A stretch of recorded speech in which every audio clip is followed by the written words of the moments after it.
So we just took a look at cold air masses and cold air fronts, and that was paragraph 3. And so we're going to take a look at warm air masses and warm fronts, and this is going to be paragraph 4.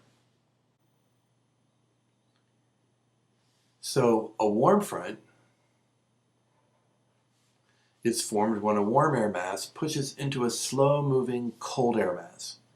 As the warm air mass collides with the cold air mass, the less dense warm air will slide or rise up over the denser cold air. If the warm air mass is humid, it will produce light rain. If the warm air mass is dry, scattered clouds will result. Warm and humid conditions often follow a warm front.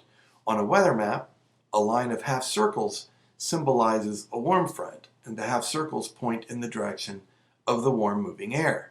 So that would look like this.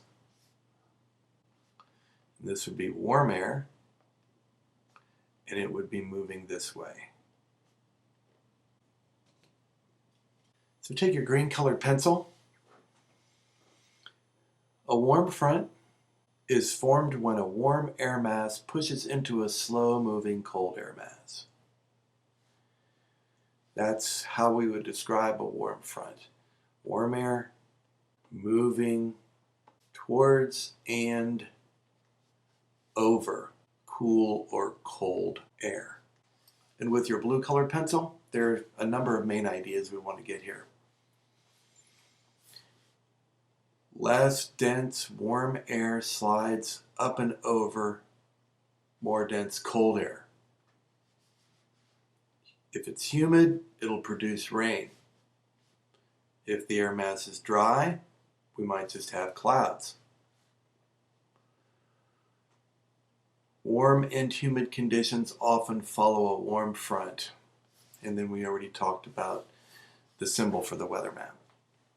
Please get these markings done in your reading, and we'll summarize this paragraph. So let's summarize. What happens when a warm air mass moves towards a cooler air mass? Warm air will move over cool air, pushing and squeezing the cooler air out of the region. The low pressure is a warmer air mass. It may be dry, it may be humid, but when the warm air mass moves towards the cooler air mass, it will push or squeeze the high pressure or the cooler air out of the region.